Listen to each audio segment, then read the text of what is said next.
Hello বন্ধুগণ, নমস্কার, শুভ সকাল। আজকে আমি রান্না করতে চলেছি একটা ভিন্ন আইটেম, একেবারে ডিম দিয়ে আলু, পটল এবং পেঁপে দিয়ে একটা সুন্দর একটা রসা, যা বিভিন্নভাবেই আমরা ডিম খেয়ে থাকি আলু দিয়ে, কিন্তু এই রান্নাটা কোনো সময় হয়তো খাওয়া হয়নি। খুবই অসাধারণ। এটা রান্না করার জন্য আমার লাগতেছে পেঁয়াজ, রসুন, আদা, এলাচ, দারচিনি সব কিছু। আর এটা মূলত আমি এই যে গোলার চাউল দিয়ে রান্না করব, একেবারে নতুন ভিন্নধর্মী। সবাই দেখতে চোখ রাখুন সপ্তর্ষি দাস ব্লগ চ্যানেলে। এখন আমি হলুদ দিয়ে দিয়েছি,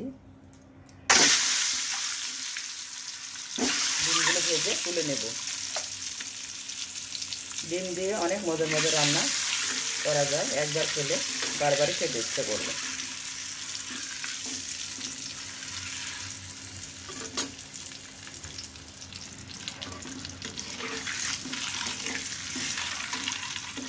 আমি ডিমগুলো সিদ্ধ করে নিয়েছি অফ ক্যামেরায়, তারপর তুলে নিয়ে এই যে আমি হলুদ দিয়ে সুন্দর করে ভেজে নিচ্ছি। পুরো রান্নাটা হবে সরিষার তেলে, একেবারে পুষ্টিকর।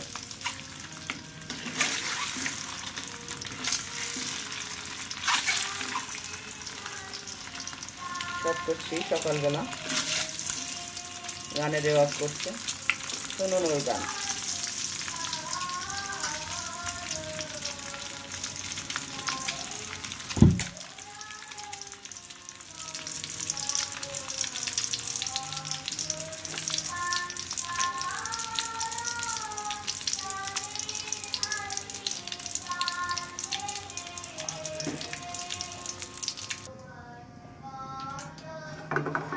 ডিমগুলো তুলে নিয়েছি, সম্বারা দিয়ে দিয়েছি। এখন আমি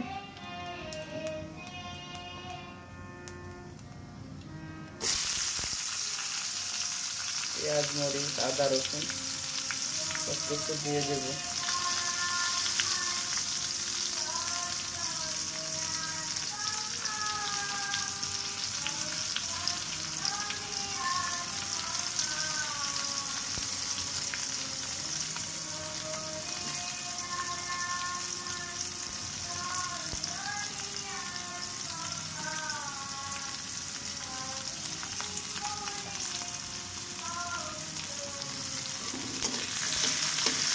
ভালো করে ভেজে নেব।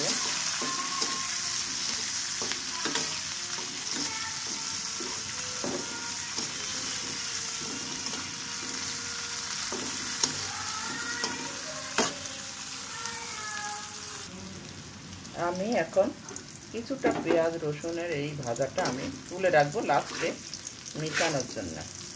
এতে সবজিটা অনেক তরকারিটা টেস্টি হয়।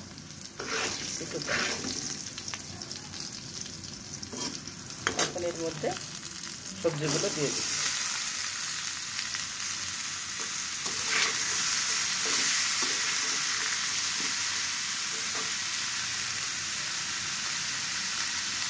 তারপরে এই পোলাওয়ের চাউলগুলো এর মধ্যে দিয়ে দেবো, দিয়ে সুন্দর করে ভেজে নেব।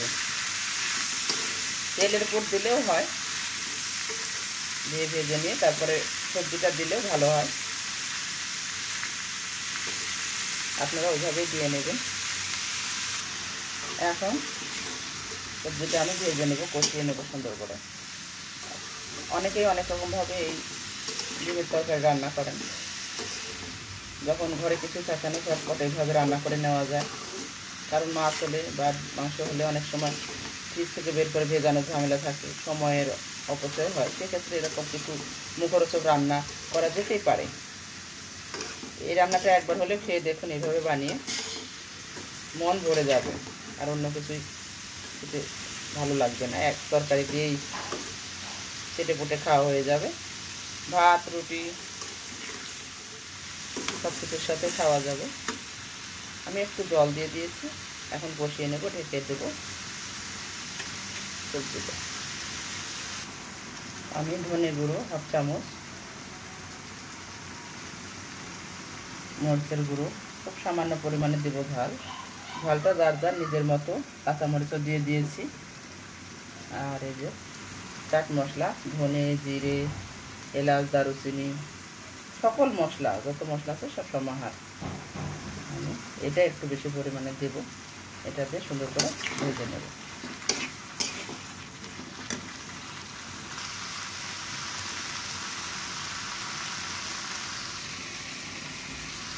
এই যখন দিয়ে দিচ্ছি পরিমাণ মতো চিনি, খুব সামান্য, তাহলে তরকারির স্বাদ বাড়াবে, খেতে অসাধারণ লাগবে। এইভাবে একবার হলে রান্না করে দেখুন। দূরে কাছে যেখান থেকে বন্ধুগণ আমার এই ভিডিওটা দেখছেন পুরোটা দেখবেন প্লিজ।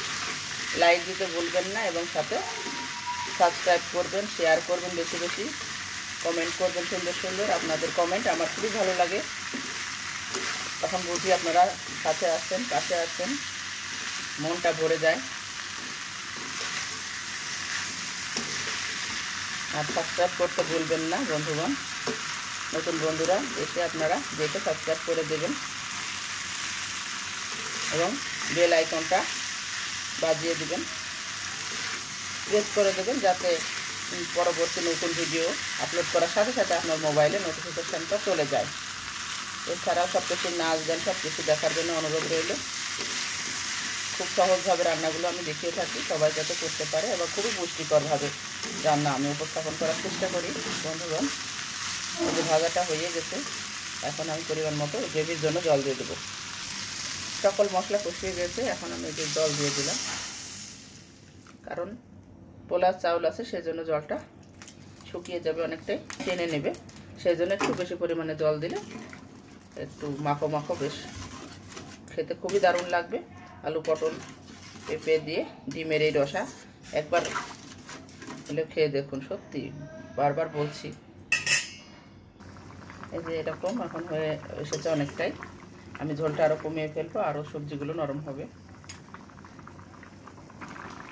ঝোলটা এখন সুন্দর ঘন হয়ে এসেছে, আমি ডিম আর পেঁয়াজগুলো ঢেলে দিলাম, মিশিয়ে নেব। এখন ঘি গরম মশলা এই যে ছড়িয়ে দিলাম। তৈরি হয়ে গেল ডিম আলু পটল পেঁপে রসা, দারুণ মজাদার। একবার হলেও খেয়ে দেখবেন, খুব ভালো লাগবে।